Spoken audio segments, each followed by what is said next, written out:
Want to know if someone actually loves you and like they give you flowers, a good way to tell is if the flowers, like how long they last. Because if they last a little bit of time, that means they weren't given with love. That's crazy because I've heard that multiple times as well. And I mean, also people could say it's a stupid superstition because it could just be like a bad batch of flowers. But if it's constantly, bro, if you're constantly receiving flowers and they die really, really fast, maybe they need to go to a new flower shop. Well, what if they do? What if they do? And like it just keeps happening. There is different types of quality of roses and shit. Yeah, you know I do know, yeah. Because there's certain roses that are grown in nature and shit. People just go and trim them, right? But then there's also certain flowers who are grown inside, like, you know, the greenhouse. The greenhouses, yeah. Maybe that's also something that adds to the superstition, but I have heard that superstition before, and even just from friends or family. Yeah, friends or family. Always pay attention to the roses and how long they last, because I feel like it's always like a tell on like how much they care about you, how much they actually love you. And it could also be true because plants and flowers, I guess they feed off of energy. Of course, yeah. Like, I mean, they do say that if you like talk to your plants and stuff, like treat them with love and shit, they grow more than if you just fucking neglect them, obviously, because they're off vibrations and shit. So it all depends on the energy, and if you want to get all the spiritual and technical, whatever, we are energy and vibration. Murr from Impractical Jokers allegedly groomed 2 different girls. I already shared the details of the first story, but here's his second accuser. She hasn't publicly released her name or her image yet, but she did release some disturbing screenshots and allegations. So here's part of the original post. She says she was 16 to 17 when she reached out to say she was a fan, and that's when he offered meet and greet tickets. Here are some of the messages that allegedly show that in 2017. Here's some screenshots of emails showing that yes, these backstage passes, if these screenshots are true, were secured for the young girl. In her original accusation, she says that I met him before the show before dinner and then went to the party where she and her friend were given shots all night. He kissed me. I don't remember much else about that night. Keep in mind, she's claiming she was 16 or 17 when this happened. And I don't know exactly when this photo was taken, how old the girl was, but this is some pretty deeply disturbing stuff. I mean, really take a look at this picture and just take a look at what's going on here. She also shared alleged text messages, which you can find online, where he was begging her to come over in the middle of the night, and she said she went over to his apartment the next day, and that this photo was taken at that time.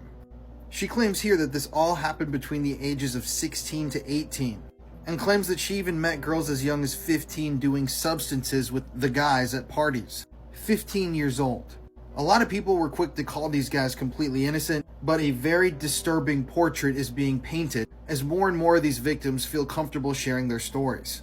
Now, this is all alleged at this point, keep that in mind, but with proof like this, it's kind of hard to walk everything back, especially when Joe Gatto himself has checked into a rehab facility.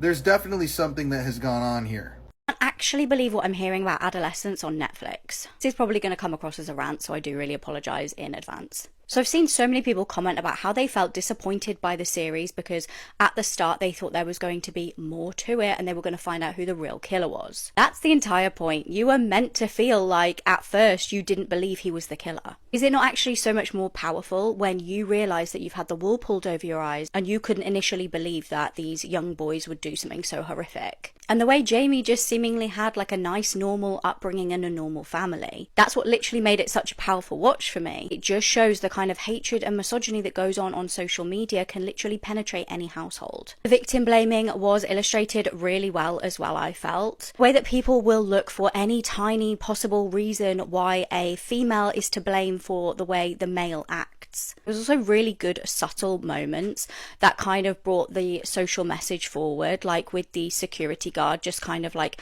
watching over the psychologist and just making her feel uncomfortable. Also the way that the female police officer was just kind of subtly disregarded as well. Me and my friend actually had a situation in a car park the other month, and I feel like I haven't really told anybody about it, but we were essentially sat in her car and these 2 men pulled up in a white van, and me and her were just kind of sat chatting in the front of the car, and these men just started to try and get our attention by shouting, waving, and we just ignored them. They then persisted, and it was almost like they were angry that we were trying to ignore them. So they just started blowing the horn very loudly, repeatedly, over and over and over and over again. They were shouting through the window. They were just making us so uncomfortable, and we just continued to try and pretend that they didn't exist. The sad thing was, in that moment, I thought, right, do I start filming them to A, try and deter them from what they were doing, and B, also try and get some kind of evidence, and so that I could show people, maybe even report it to the police. But I actually didn't film. I pressed the record button on my phone and then I stopped myself because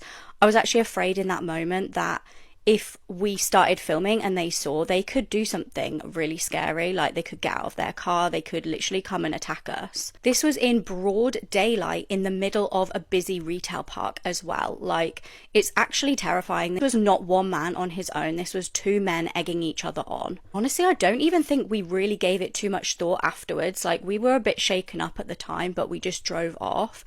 And I think we didn't really tell anybody because it is so normalized, and unfortunately you're just sort of told that it's like part of being female, that you just have to accept that kind of behavior. So if you're one of those people saying that you felt adolescence was boring, maybe you are part of the problem.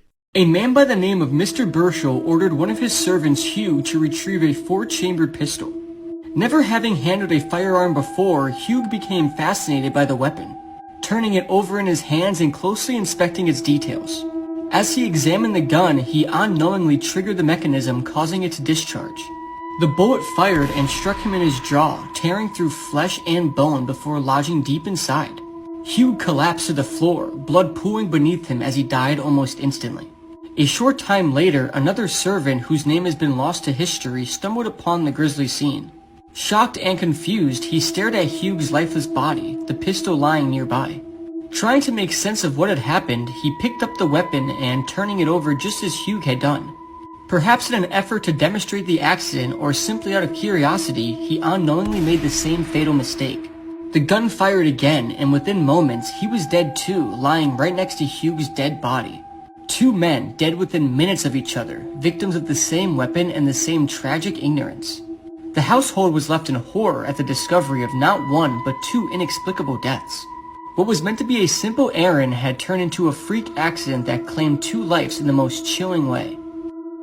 Stories like this are so disturbing to me because imagine you and your boyfriend go to do some work on someone's property as like a little side gig, only to find out that that person is a serial killer. And not only does he kill your boyfriend right in front of you, but then he locks you inside of a shipping container for 2 entire months. This is what happened to Kayla Brown, and the footage of her being found is horrifying. What she lived through is so disturbing, but little did anyone know that this wasn't just a random man that did this to her. He was a twisted and deranged serial killer, and because of Kayla, he was caught. So let's talk about it. August 29th, 2016 was a normal day for 30-year-old Kayla Brown. She invited a friend over to her Anderson, South Carolina apartment in which she shared with her boyfriend, Charlie Carver. The two had been dating for several months, and that night everything seemed fine. Kayla texted her friends the following day, and on August 31st, Charlie was seen leaving his job on surveillance video, presumably on his way home to Kayla. But after this, the couple vanished, and unfortunately, nothing in their life would ever be the same. After several days of no contact with Charlie, his mom began to worry. His and Kayla's phones were either turned off or dead, and it was out of character for him to just ghost his mom like that, as they were really close, and they usually talked every single day. So his mom went to the apartment that the couple shared and tried knocking on their door, but no one answered. She was too worried to just leave, so she got one of the apartment managers to open the door for her, and when she went inside, she was a little shocked at what she found. All of Kayla's personal belongings were left behind, and it looked like no one had been there for a while. Most importantly though, the couple's dog was there, unattended, with no food or water, and this was their baby. Like, he was their entire life, and they would never just leave him like that. So this is when Kayla and Charlie were reported missing, but police really didn't have much to go on. There were no signs of a break-in, and although Kayla's car was still in the parking lot by her apartment, Charlie's was gone, so police thought that they maybe just wanted to get away for some alone time. Because of this, and the fact that they were both adults, their disappearance wasn't really taken seriously, and it was left to their families to try and figure out what was going on. Their family created a Facebook page to try and get some attention to the case, but just when they thought they hit a dead end, Charlie's Facebook account had updated and a post was made saying he and Kayla got married. Over the next 2 months, more posts would appear on Charlie's Facebook page, but they were all really strange and didn't sound like him. He was posting photos of comic book characters and was even posting links to news articles about how he and Kayla were missing. While this was all happening, there was no activity on Kayla's Facebook, and this made people worry. So Charlie's family started messaging him, asking him if they were okay, and they did get messages back, but again, it didn't sound like it was actually Charlie talking to them. This was a major red flag, and so their families went to the police and told them that they needed to investigate deeper. Why they waited so long to do this, I have no idea, but it wasn't until 2 months after their disappearance that police traced Kayla and Charlie's phone to the area where it last pinged, which was in a really remote, wooded area near Woodruff, South Carolina. Police began searching the area, and it wasn't long until they stumbled across a shipping container with a bunch of padlocks on it. When they got closer, they heard a woman screaming from the inside and banging to get their attention. This entire encounter was filmed, and when they finally cut open the shipping container, they found Kayla tied up inside. Once she was rescued, she told police that she and Charlie had met with a man to remove some brush and clean up his property for some extra money. But when they got there, the man fatally shot Charlie multiple times right in front of her. When police looked up who owned the land, they found that it belonged to Todd Colehep, a well-known and pretty well-off real estate agent in the area. And the area where Kayla was held captive was 96 acres of nothing but woods. As police continued to search Todd's property, they found Charlie's body buried in a shallow grave, along with his car that had been hidden in a ravine. Kayla then went on to say that after Todd killed Charlie, he locked her up inside of this shipping container for 2 months, where he repeatedly sexually assaulted her. And to intimidate her from trying to escape, he would walk her around the property and show her graves of his other victims. So this was another shock to authorities because at this point, they only knew of 2 victims, Kayla and Charlie. So who were the other ones? They quickly arrested Todd and ran a background check on him, and what they found is horrifying. As early as 15 years old, Todd had a really disturbing criminal history. In 1986, when he was just 15 years old, he kidnapped a 14-year-old girl in Arizona, brought her back to his home, tied her up, and sexually assaulted her. When he was done, he walked her back home and threatened to kill her and her entire family if she ever said anything. The girl did end up reporting this, and Todd was arrested for it. He pleaded guilty, again at 15 years old, to kidnapping and sentenced to 15 years in prison. It was at this time that he became a registered sex offender. The judge in this case said that Todd was extremely dangerous and would likely not be rehabilitated, but Todd, I guess, tried to prove them wrong. While he was in prison, he went on to get his bachelor's degree in computer science, and after serving 14 years, he was released in 2001. Once released, he went on to get his real estate license in 2006, despite being a registered sex offender. He lied on his application and was somehow able to get away with it. From this, he built a really successful firm that had 12 agents, and he was actually recognized as a top-selling agent in South Carolina. He was really well off and had purchased several properties in different states, but he was never able to hide who he really was. Former customers said that he was really creepy and overly sexual, and his coworkers said that he would watch porn at work. So with all of this background information on him, Todd was, like I said, quickly arrested for having kidnapped Kayla. And as police continued to search the 96 acres, they found the bodies of 2 other people. They were a husband and wife named Johnny and Megan Coxey, and they were reported missing just 8 months earlier. Both were shot to death about a week apart, according to the medical examiner. When asked about this, Todd admitted to hiring the couple to work on his property, just like Kayla and Charlie. He'd previously known Megan because he used to frequent a local Waffle House where she was a waitress. Todd reportedly made all of the waitresses there so uncomfortable with his creepy behavior that a cook had to step in and start taking his order whenever he came in. But this wasn't the only thing that Todd confessed to, though. After his arrest, Todd confessed to murdering 4 people 13 years earlier, and this is when authorities started connecting the dots. On November 6, 2003, someone walked into Superbike Motorsports, which is a motorcycle shop in Chesney, and found 4 employees dead. They'd all been shot multiple times, and authorities described the scene as a massacre. Back then, they didn't really have much evidence to go off of, so the case went unsolved. That is until Todd Colehep confessed to it 13 years later. His reasoning for doing that is because he tried to return a motorcycle there one time, and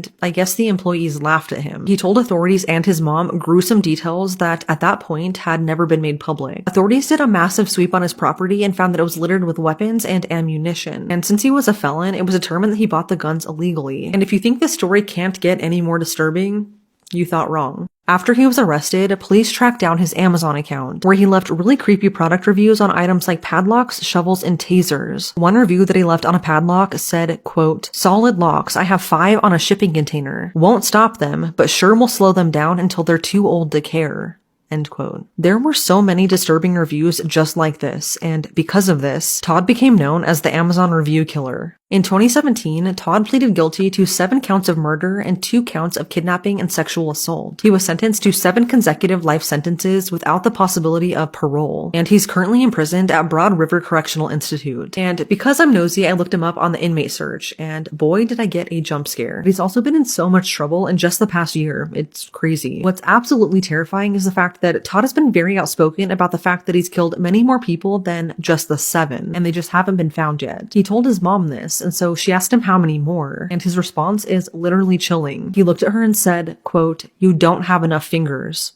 End quote. I cannot imagine going through what Kayla did, but one thing is for sure, what she lived through is incredibly horrific, but she helped catch a deranged serial killer. Thank God he's off the streets, because who knows what he would have gone on to do had he never been caught. In this school, there was 215 bodies of kids discovered under there. It was a mass grave in British Columbia, Canada. What the?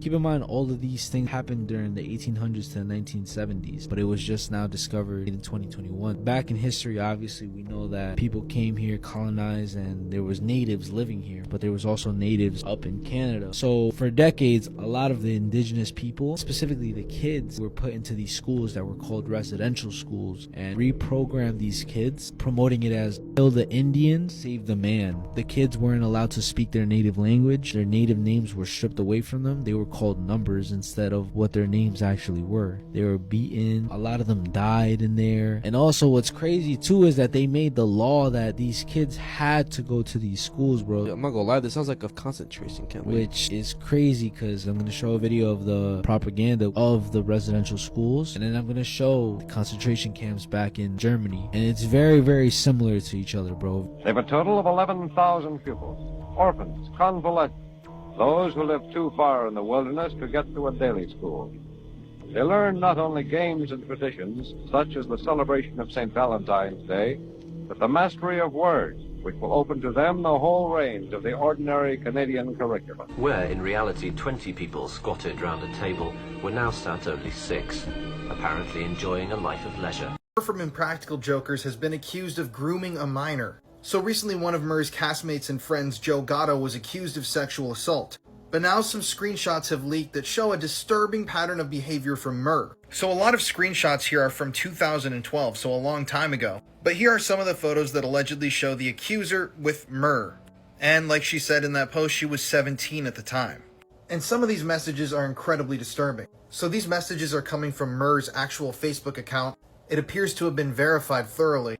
And she asks right here, when I turn 18 in a year and a half, meaning she was 16 at the time, do you think we could go out? And Murr responds, haha, you're awesome. Once you turn 18, email me the same question and I'll be happy to answer. She says, you gonna stay single? I'll do my best, promise. In other messages that this girl shared, you can see at the top they were talking about dildos, talking about meeting up in person.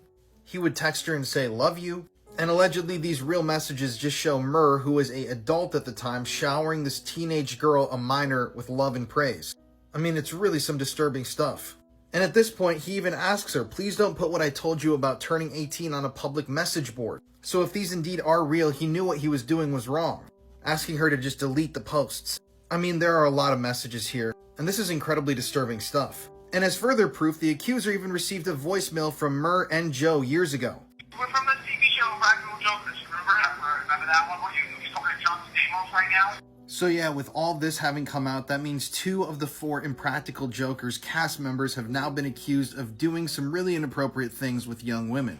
But the allegations against Murr don't stop there. I'm going to post a part 2 with some more allegations that a different girl shared about her time spent chatting and meeting up with Murr, sometimes while she was underage. And in my opinion, this seems to just be the tip of the iceberg here. One day, a class had a substitute teacher, and as the day went on, the substitute's behavior became increasingly weird.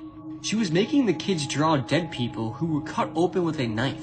The substitute would also start putting her hands around some of the kids' necks and squeezing hard, and then begin screaming things about Jesus. All the kids became afraid of her, and a group of brave students managed to sneak out of the class and go to the principal's office and tell them about the substitute. The principal came to the classroom not long after, and when he saw the drawings of dead people, he tried to get the substitute out of the classroom, but she refused. The principal then grabbed the substitute and tried to pull her out of the classroom, but then she started to bite his face, and then took a big chunk off of his cheek. After this, the principal called for backup and the substitute was dragged out of the classroom by multiple people. A few days later, all of the kids' parents were called into the school for a meeting, and the school then explained that the substitute teacher was a psychopath, and that she should have never been hired in the first place. Luckily, none of the students were hurt from this teacher, but sadly, the principal got his face bitten off. Don't hate me, but I seem to disagree with a lot of people on the Gabby Petito case. So after watching the Netflix Gabby Petito documentary, I feel like I had a lot to say about it and I posted a video about my opinions. I've since watched the Channel 5 documentary and I feel like my opinions have changed again. Firstly, I think it's very easy to victim blame in this situation and say things like, well, why did she go away with him when she knew he was controlling? But the nature of abusers is they pull the wool over people's eyes and they manipulate them. I thought it was fascinating that Gabby's own mum said that she didn't see any red flags. And this is so common with guys like Brian. They put on a mask around other people, they pretend to be polite and charming, and really secretly, they're completely different behind closed doors. So I'd originally said that I felt like the police officers that dealt with Brian and Gabby at the side of the road were kind of naive and got gaslit by Brian. I do still kind of stand by that, but I feel like watching the footage on the Channel 5 documentary kind of made me change my mind a little bit. The officer literally directly said to Gabby, did you get hit in the face? It kind of looks like you got hit in the face. Now this is obviously acknowledging the original 911 call where a witness had said that he'd seen the gentleman slapping the girl. Now the police officer in this body cam footage on the Channel 5 documentary also interestingly acknowledged that there had been 2 witnesses to this. I'm not sure whether that was 2 people on one phone call or whether that was 2 individual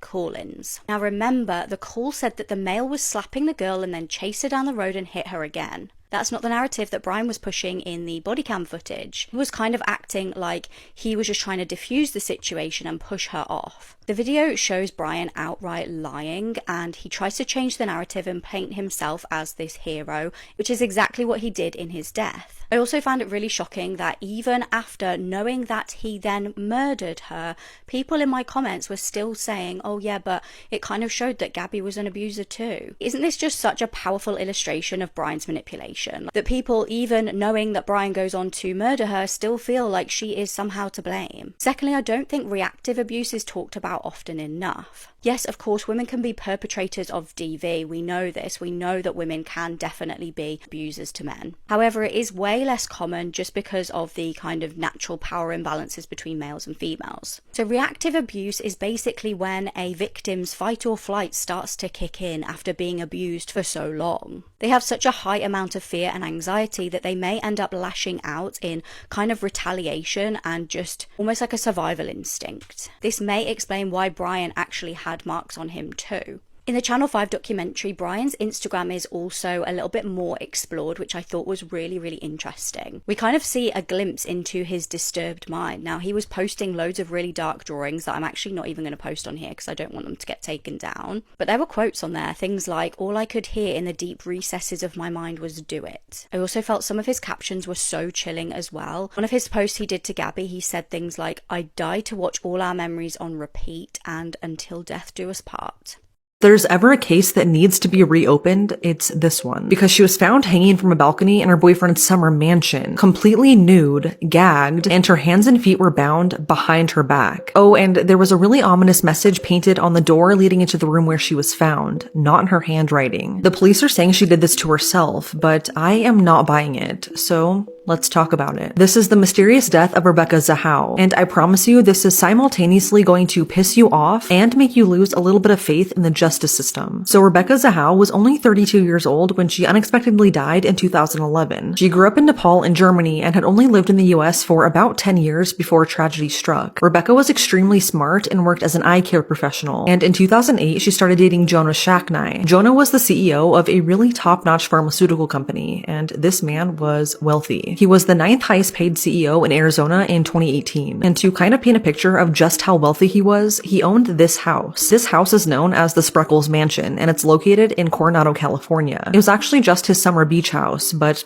it's huge. It's over 10,000 square feet and has 10 bedrooms and 11 bathrooms. Jonah had previously been married twice, and from those marriages he had 3 children, one of which was this cute little boy named Max. So the story really begins on July 11th, 2011. That night, Rebecca, her sister, and 6-year-old Max were all at home at the Spreckles Mansion. At this point in time, Rebecca had quit her job to be closer with Jonah and his kids, so it wasn't unusual for her to be left alone with Max. The night was going well when, out of nowhere, Max somehow fell face first over the second floor stair banister. As a result, he suffered severe injuries to his spinal cord and facial bones, and the injury to his spinal cord was so bad that it affected his heart rate and his ability to breathe. Rebecca said that she was in the bathroom at the time of his fall, but found him just moments later, and it was at this point that her sister called 911. When authorities arrived, they found Max not breathing and unresponsive, and he was taken to a nearby children's hospital. Doctors informed Jonah and Rebecca that with his injuries, things really didn't look good and to prepare for the worst. The next day, Rebecca dropped her sister off at the airport to go back home to Missouri where the rest of her family lived, and she also picked up Jonah's brother Adam, who flew in after hearing the news about Max. All 3 of them ate dinner that night with a friend, and after, Jonah returned to the hospital to be with Max. Since the mansion was so big, Jonah let Adam stay in the guest house, so after dinner, Rebecca and Adam went back to Spreckles Mansion, but what happened after this has never been explained. That night, neighbors reported hearing really loud music coming from the mansion, which was unusual, and by 6:45 the next morning, Rebecca was dead. Adam reportedly found her hanging from a balcony outside of the house. According to him, she was nude, her hands, wrists, and ankles had been bound behind her back, and she was gagged. He called 911 at 6:48 that morning, just 3 minutes after finding her. But before police could get there, and for reasons unknown, he cut down her body and untied her hands. He then texted Jonah that Rebecca was dead and to get home right away. When police arrived, they pronounced Rebecca dead at the scene, and initially investigators thought that this was a clear case of homicide. I mean, with the way she was tied up and the fact that she was nude, it screamed foul play. And adding to this is the fact that an ominous message had been painted on the door leading to the balcony where she was found. It was in black paint, and it said, quote, "She saved him. Can he save her?" End quote. So again, this seems like foul play, right? But after investigating, authorities couldn't find any other DNA at the crime scene besides Rebecca's. They found her fingerprints on a knife that was reportedly used to cut the rope that she was found hanging from. And they only found her toe prints on the balcony. Then the autopsy was done, and it really only raises more questions. The autopsy found that Rebecca experienced 4 separate instances of head trauma, and how it got there has gone under much debate. The initial medical examiner said that she may have struck her head on the way down after falling off the balcony, thus resulting in the head trauma. They believe that she didn't immediately die after falling, and so she could have hit her head on the side of the balcony. But since her body was cut down before police could arrive, as well as her hands and feet, there's no way to tell for sure exactly what position her body was in, and that made things difficult for the medical examiner. Other forensic experts disagree with this, and they say that in this specific scenario, it's extremely unlikely that she would have gone over the balcony and hit her head 4 separate times. So while this shocking news of Rebecca's sudden passing resonated with Jonah, he was then hit with a second devastating blow. Just 3 days after Rebecca was found dead, his 6-year-old son Max succumbed to his injuries from the fall. Max's official cause of death was due to brain damage caused by oxygen deprivation, and this all stemmed from the injuries that he got during the fall. It took authorities 10 days of investigating Max's death, but they ultimately concluded that it was just a tragic accident, and he must have just somehow tripped and fell over the banister on his own. And this is where things start to get twisted. Not everyone agrees that Max's death was accidental, and one of those people was the trauma doctor who examined Max prior to his death. After examining him and reviewing his autopsy, this doctor didn't believe that Max's injuries were consistent with his cause of death. This doctor found evidence that he may have actually suffocated prior to his fall, but nonetheless, Max's death was still ruled accidental. These 2 sudden yet very similar deaths in the same popular mansion gained national coverage, because it's honestly just a crazy story. Everyone thought for sure Rebecca's death would be labeled a murder, but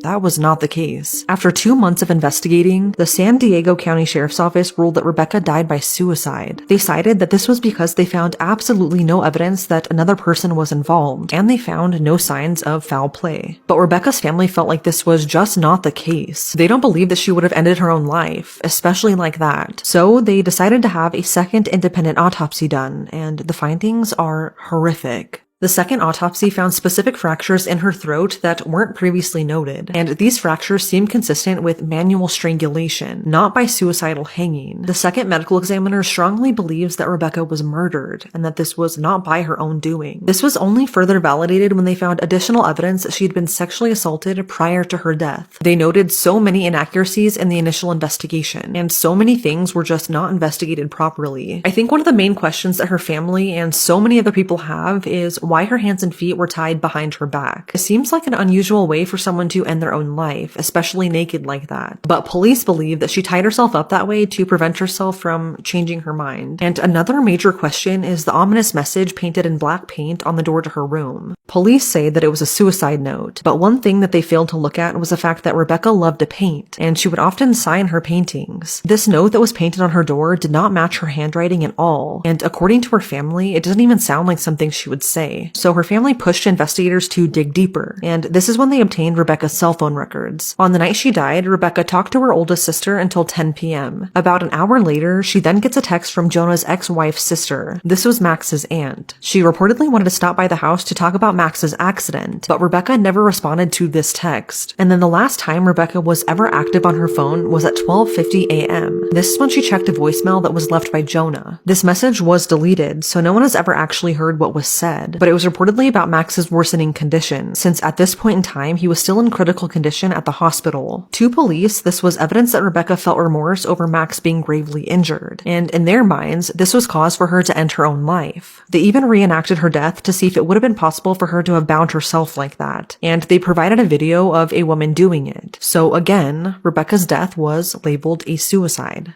But her family still doesn't believe this. They believe that she was met with foul play, so they filed a wrongful death lawsuit against Adam, the only other person that was in the house when she died. And during that civil trial, enough evidence was presented that a jury found him responsible for Rebecca's death. Because of this, her family was awarded $5 million. But eventually this was reduced to $600K as the case was dismissed down the road after Adam appealed. A lot of people question what really happened to Rebecca. It's odd that she died just 2 days after Max was mortally injured in the very same house.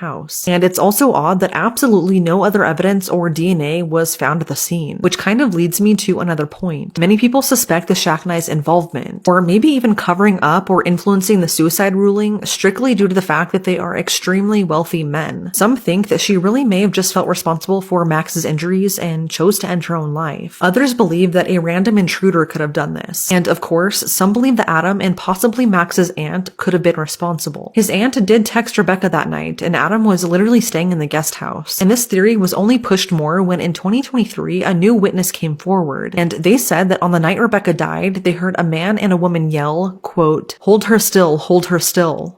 End quote. These are only theories though, because as of today, Rebecca's death is still labeled a suicide, and authorities have stated that they have no plans to reopen the case. Her sister is actually releasing a book next week about Rebecca's death, and in it sheds light on some new evidence that was never tested back in 2011. What's incredibly sad is that her sister has just been diagnosed with stage 4 cancer, and so she's literally doing everything she can to make sure that Rebecca gets justice while she's still here. But it's now been 14 years, and whatever happened to Rebecca that summer night remains a mystery.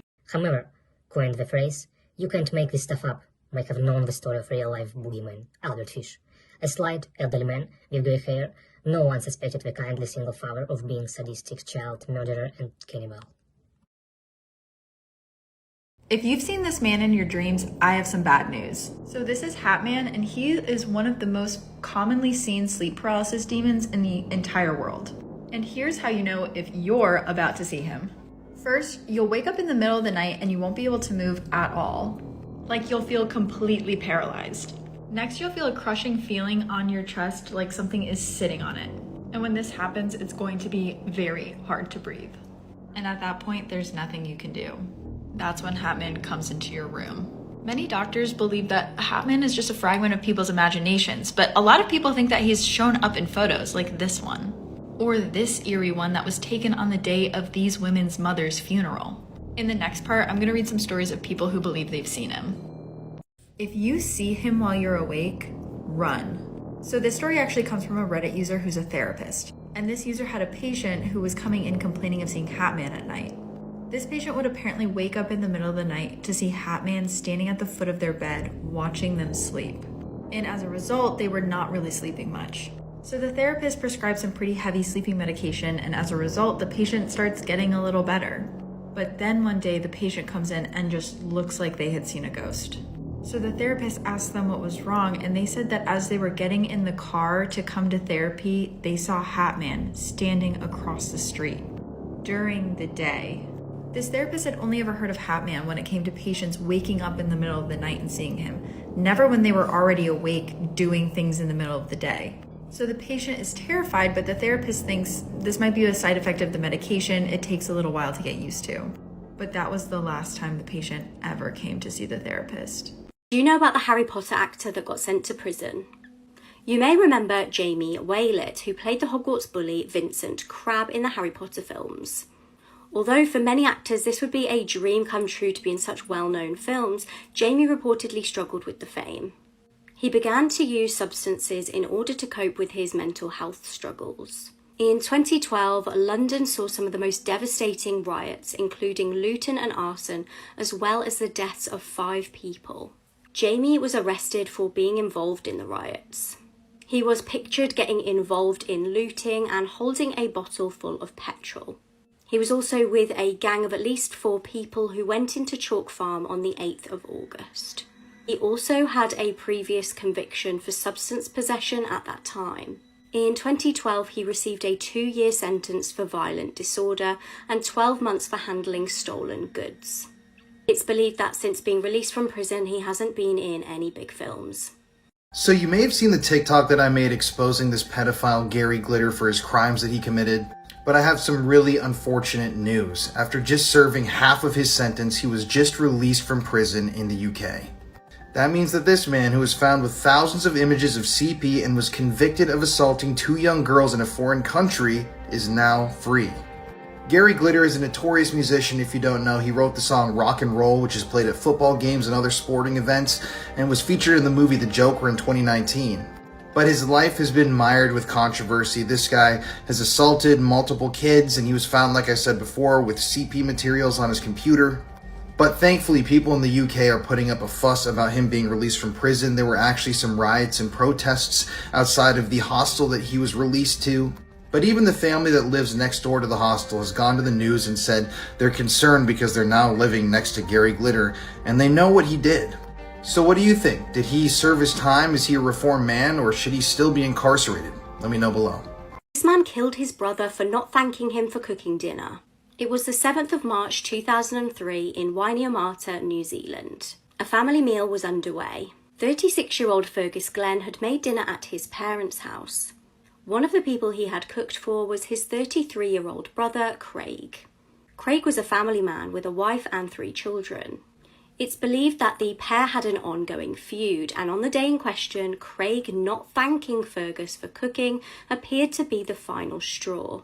That evening, Craig went to sleep unaware of the horrors that would unfold. Shortly after, his mum woke to the sound of blows coming from the room that Craig was sleeping in. She initially thought this sounded like a wood chipper. She got up to investigate and found Fergus on the stairs. He calmly told his mum, "I've done him with an axe."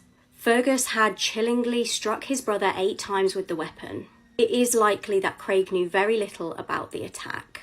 Experts claimed that it would be likely that the first strike would have killed him straight away, or at least knocked him unconscious. Later in 2003, Fergus pleaded guilty in court. He was sentenced to a lifetime term with a minimum of 10 years.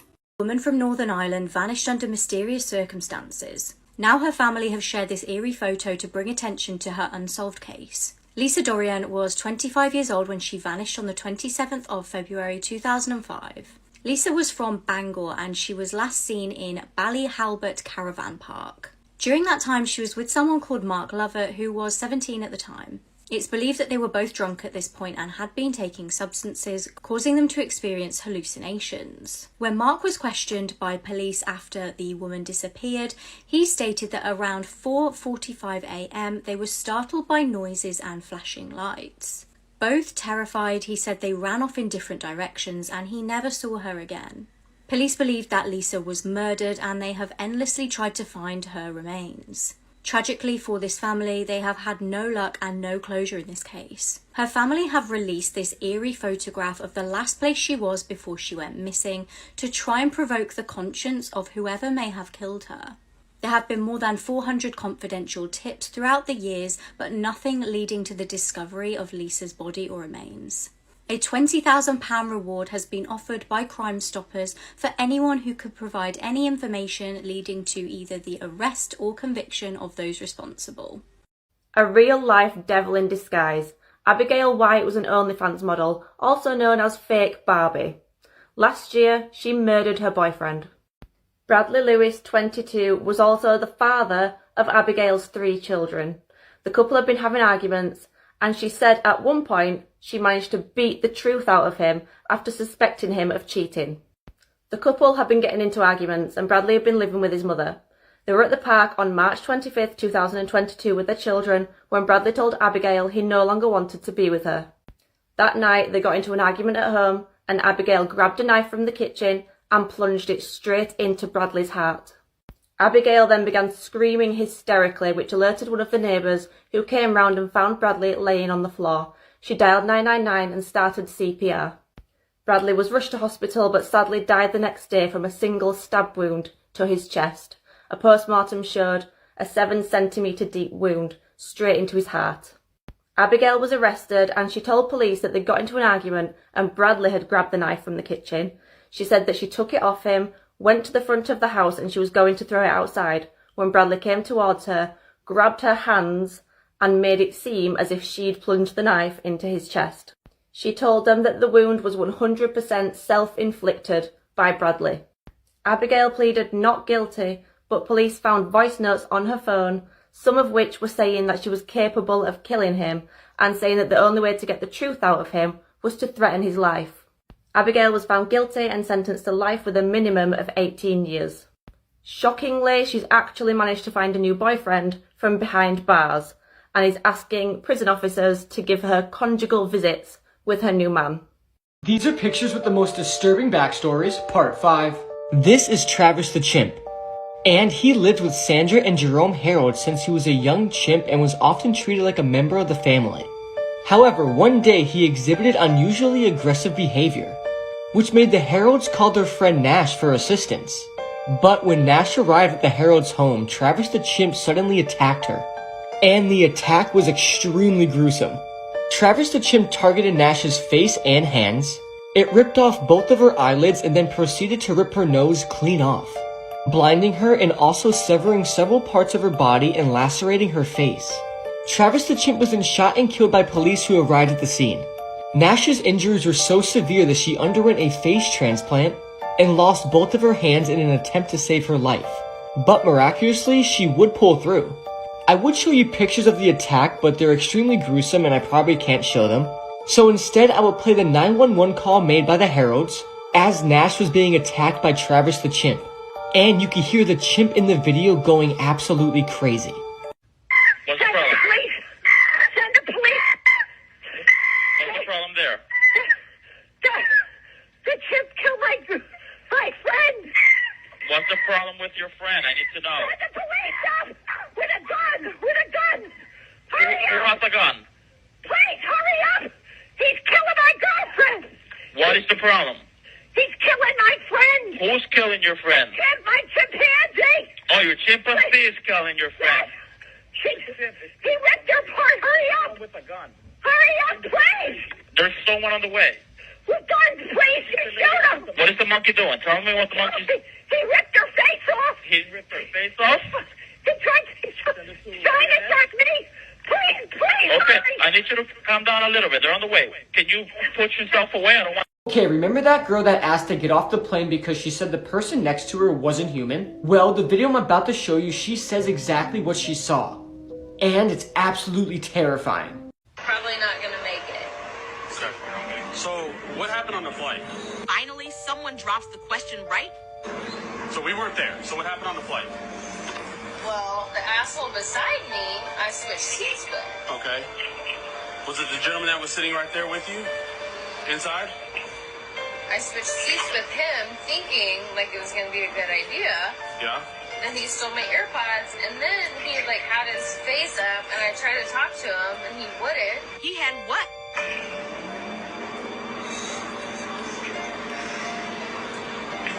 So were you in that other male, the one that got escorted out?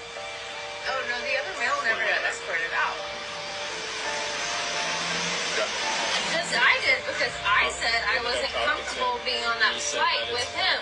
You know, she did just push him basically on his choice. Like, he's not really wanting to pursue anything. He's Getting all this. Do you have it all on screen record, please? several times whether or not he wanted to continue or pursue. Shelby, do you have it all on screen More record? just take a picture with it.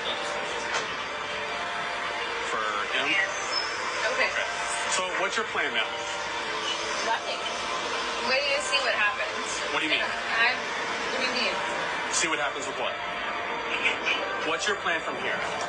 I'm going home. I'm not getting. So you have somebody come to pick you up, or Uber, Lyft? Well, yes, because obviously we just got reports that you assaulted somebody by pushing the gentleman inside. Okay? Wait, I assaulted someone? That's what multiple people Okay, so reported. I'm So hold on, 5'2". hold Wait, on, hold on. I'm 5'2", 120 pounds. Okay, can you let me 5'2", finish? 120 pounds. Can you let me finish? Yeah. So the gentleman is not wanting to press charges, okay? Okay? So regardless, he's not wanting to press Wait, charges. hey, could I hurt Okay. you? How tall are you? So with that being said, I tell you. Could I hurt you? so with that being said, Exactly. how do you plan on getting home? Because you can't hang out here. If you have no business at the airport, you can't be here. I don't want to be here. Okay, so who's coming to pick you up? An Uber. Okay, have we already requested it? I will gladly, Chris. Set alight and burned alive by his own mother, Andre was just 8 years old when he was murdered, with his 12-year-old sister witnessing the whole thing. It was March 2021 in Russia, and Andre's mother Anastasia was having an affair. Andre had witnessed the visit from this man, and when his stepdad returned home, he told him everything. There was a text message on Anastasia's phone sent to another man that said, "I'm married to one man, but in love with another," and this was just the proof that her husband needed to believe Andre. Anastasia flew into a rage, and after holding Andre's hand over an open flame on their stove, she took him outside and doused him in petrol. According to Andre's 12-year-old sister Natasha, the petrol was poured over Andre's head and it was filling up his mouth. He was asking his mum to stop as she lit the matches.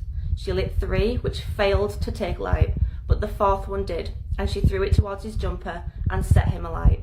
He ran into the garden, engulfed in flames, and fell to his hands and knees. This is when Anastasia says she ran over and tried to put the flames out with snow. However, her 12-year-old daughter has a different story.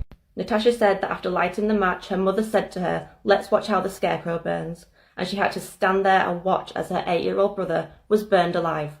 Her stepdad then came running out of the house and put the fire out. Andre was rushed to hospital with horrific burns all over his head and body. He died the next day while being transferred to a specialist burns unit. Anastasia was arrested and was asked to reenact exactly what she did to her son. Открыла канистру и так Он что в тот момент делал? Подождите. Стоял. Просто никаких не убежать не пытался? Нет. Лили куда? Вот так вот. На голову? Да, вот сбоку получается. Сколько примерно? Примерно не больше 200 грамм. Взяла спички. Ну, поджигайте спички. Демонстрируйте, как оно было. То есть, вот сейчас спичка загорелась, а у меня 3 спички не загорелось, загорелась только 4-я. И держа вот так вот спичку, 4-я, просто загорелась кофта у ребенка. Я бросила спичку, у меня ребенок начал убегать в огород. Anastasia denied the murder of Andre, saying that she only wanted to scare him. В умышленном убийстве нет, конечно же. Напугать, но не убивать ребенка. Я не желала своему ребенку смерти. Так, значит, было суждено и ему, и мне. She was found guilty and sentenced to 15 years in prison. Her daughter Natasha is now in the foster care system.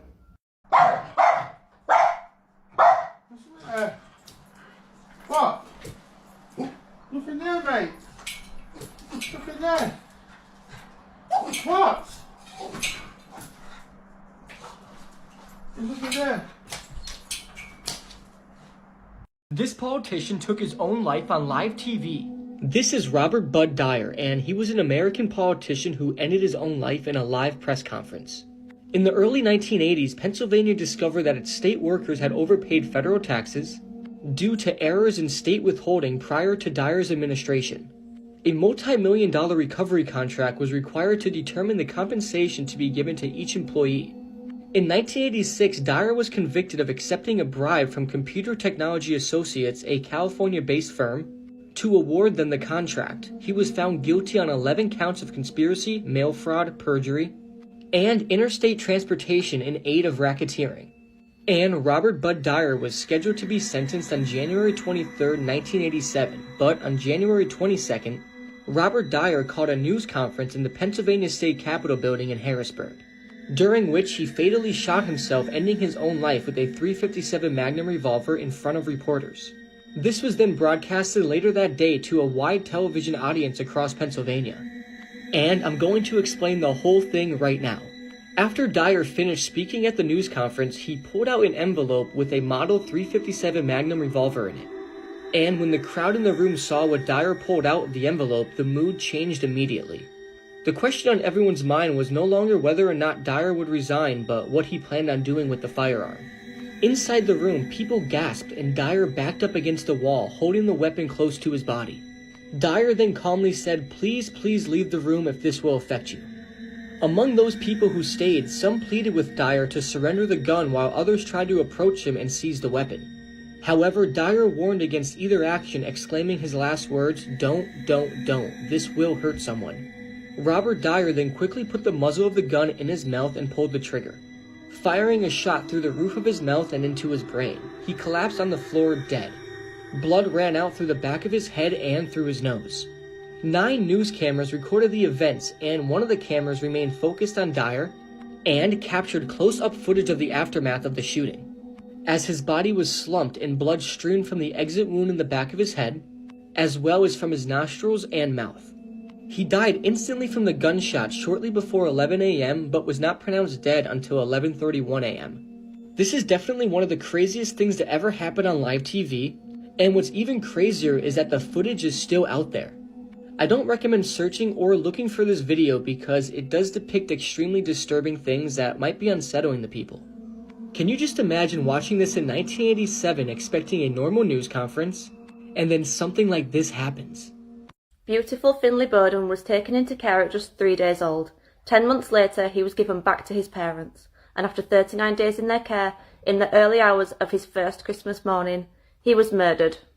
Quick trigger warning, there is a description of Finley's injuries in the video, and they are horrific. Stephen Bowden, 30, and Shannon Marsden, 22, were drug users and lived in a squalid home that you wouldn't even house an animal in. There was filthy bedding, filthy clothing, an unusable bathroom, and rotting food in the kitchen. There were also signs of drug use scattered around the house. Stephen and Shannon were 24 and 17 when their relationship began, and when Shannon fell pregnant, child protection concerns meant that her baby would be taken into care shortly after being born, as they were not fit to be parents. Finley was born in February 2020 and taken into care at 3 days old. However, in October 2020, he was given back to his parents over an 8-week period, despite social workers asking for a longer transition. Family courts decided that Finley should be given back to his parents under an 8-week plan, including unsupervised visits and overnight stays of varying durations. On November 17th, Finley was placed back into his parents' care permanently. Over the next 10 days in November, there were 3 visits by social workers, and on December 23rd, a social worker visited the house but was refused entry. 2 days later, Finley was murdered. The couple waited a whole hour after Finley's death to call for an ambulance, as Stephen needed to hide his drugs. Finley's autopsy showed a catalogue of horrific injuries. He had 57 fractures to his bones, including 45 rib fractures, a broken shoulder, a broken arm, a broken shin bone. His thigh was broken in 4 places, and his pelvis was broken in 2 places after being stamped on. He also had several burn marks from a hot, flat surface and a cigarette lighter, and 130 bruises all over his tiny body. He'd also developed pneumonia, endocarditis, inflammation of the lining of the heart, and sepsis. This wasn't a quick accidental death. It was a long, drawn-out, painful process for Finlay, inflicted by the two people that he should have relied on for protection. A search of the couple's internet history showed some really disturbing things. Just before Finlay had been returned to them, they'd read a story about a father that had been charged for killing his 2-month-old son. Another was a woman that had been charged for killing her 20-month-old daughter through neglect. There were lots more similar searches leading right up to Finlay's death. Stephen and Shannon both denied murder, but due to the overwhelming evidence, a jury found them both guilty in April 2023, and they'll be sentenced at a later date. They showed absolutely zero emotion as they were found guilty. This is Gary Glitter, one of the worst pedophiles in world history. And this guy was a rock star. The story is extremely disturbing. So all of the bad things that Gary Glitter had done in the past resurfaced in 2019 when The Joker came out. His song was the one that was used during this infamous dancing stairway scene.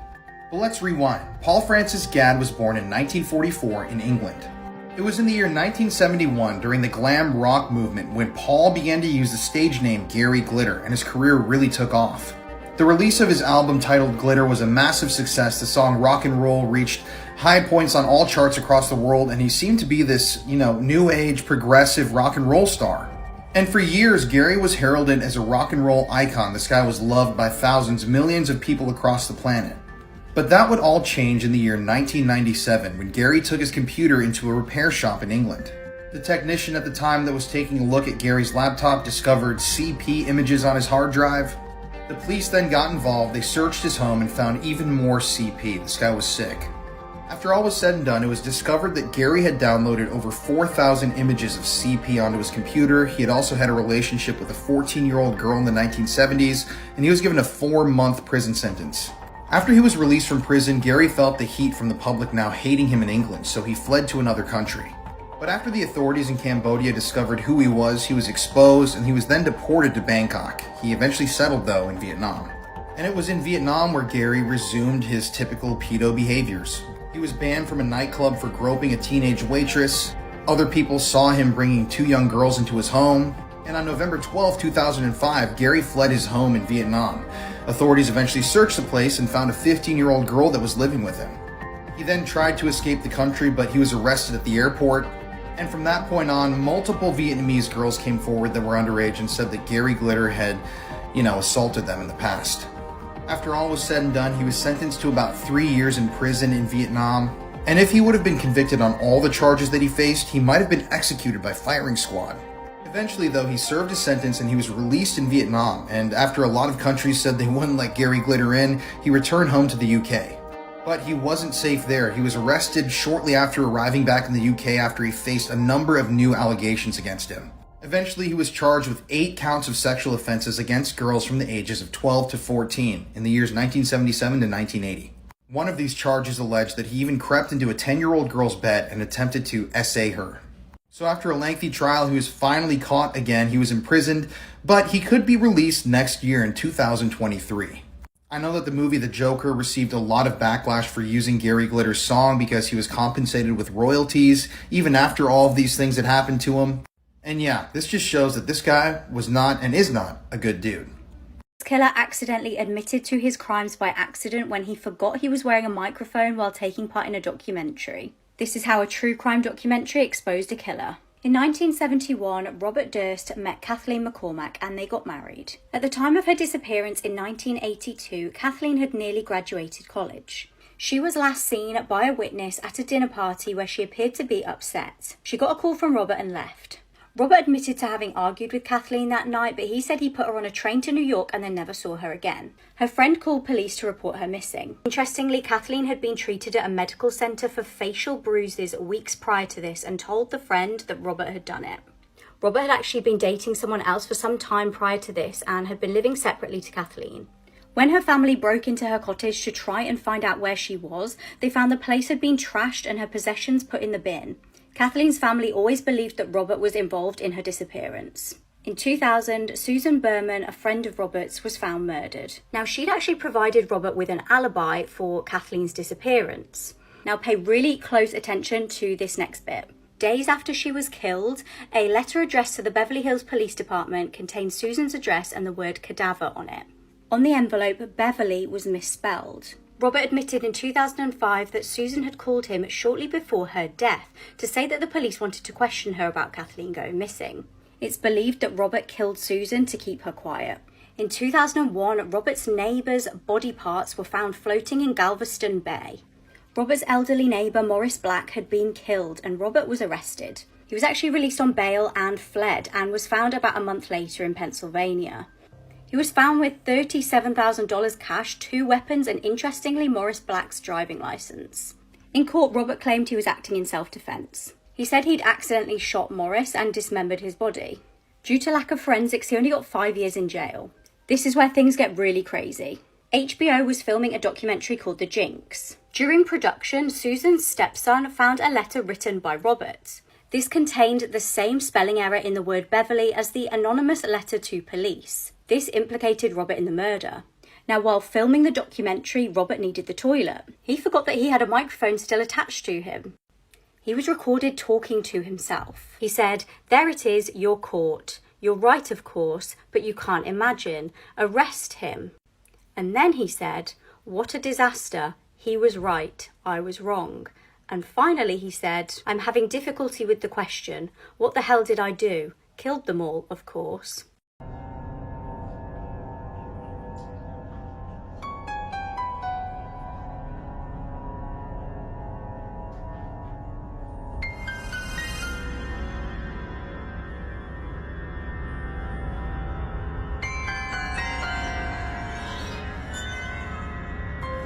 Family of this missing girl found out via the media that she'd been murdered, butchered and sold as kebab meat. This case will put you off ever eating a kebab again. Charlene Downs disappeared aged just 14 years old in November 2003.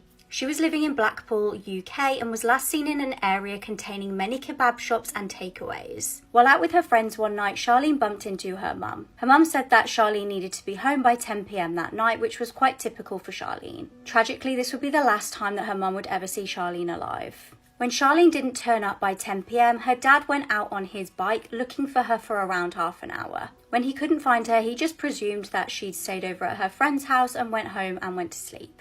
When she still didn't arrive the next morning, her parents started to get worried and they called police. Police, however, said that they could not report this as a missing person until she'd been missing for 48 hours. Eventually, police did start to look for her, but they said that they presumed she was a runaway. The case went cold until 3 years later. Charlene's family were called into a police station. There was news of 2 men who had been arrested, linked with a local takeaway called Funny Boys. They were arrested on suspicion of murder and disposal of Charlene. This is when the family found out some shocking news via the media about what had happened to Charlene. An article published stated that she had been grinded up and sold as kebab meat. One of the brothers of the men who had been arrested had heard them bragging about doing this. Now, Charlene's disappearance actually unearthed the fact that these takeaways were being used as a front for P rings, where men were luring teenagers in with food and alcohol in exchange for things I cannot repeat on this app.